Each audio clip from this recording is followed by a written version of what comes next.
What is the risk of infection with the piercing? It doesn't matter if we were talking about your lobes, industrial piercing, nose piercing, bridge, eyebrow, all piercings, okay? All piercings have the same risk of infection associated with them. Now, the facts of the matter are quite plain.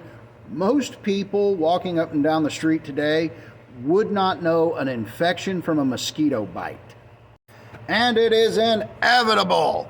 You will have someone come up to you with your fresh piercing and go, "Oh my God, that's infected. You're gonna have to take that out." and when these people come up to you, the very first thing you should be asking is, so where did you receive your medical training and how long have you been practicing? But the real risk of infection comes from these, your hands, okay? Every time you touch your piercing before it's fully healed is another opportunity for infection to set in. You, me, and everybody watching this video, we all did the exact same thing this morning. We woke up, walked to the bathroom, and promptly stuck our hands in a toilet. Failure to do so was a failure to wipe your own ass. So your hands are gross, and so are mine.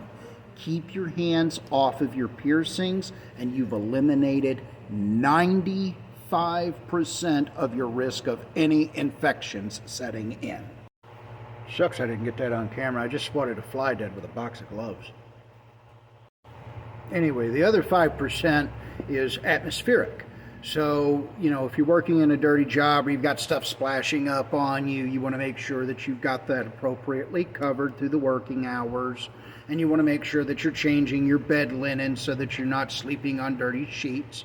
And hopefully you're not sleeping on your piercing at all, but if we roll over, stuff happens. So that'll make a big difference as well to prevent infections.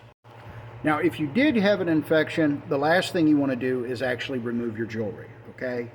If you do remove your jewelry with an infection under the skin will heal over the top of it and trap it underneath. This will force your body to have to fight its way through the entirety of the infection when we could drain it out through the piercing hole, okay? So it's highly recommended. Start antibiotics, but keep piercing in if you're infected.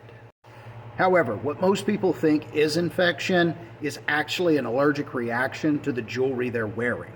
Oftentimes, people are pierced with a cheap nickel-filled jewelry, usually what's marketed as surgical steel, which is just a marketing term. That is not a real thing. It does not exist.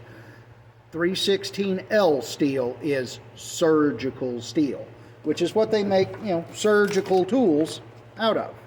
But this is in no way hypoallergenic. Even the best 316L steel contains 3.5 to 5% nickel, and that is going to react with a lot of people's skin.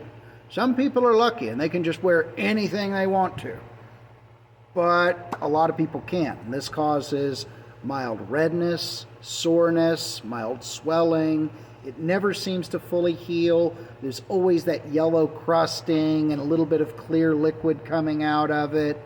And sometimes it'll turn the skin colors, or the jewelry will begin to oxidize and turn green in the skin. And that's not a real great thing.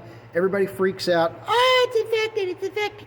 No, that's an allergic reaction to the metal, and actually changing it to a quality ASTM F136 titanium or niobium jewelry, which are a little more costly, but most definitely worth it. That jewelry makes a big difference and will prevent those issues because they are hypoallergenic metals. Now, very long TikTok short. Keep your hands off of it, and infection really shouldn't be a problem for you. A special farewell to Monsieur Fly. Yeah, I'm weird, but I stab people for a living too, so what the hell did you expect? Anyway, peace out, guys. Take it easy.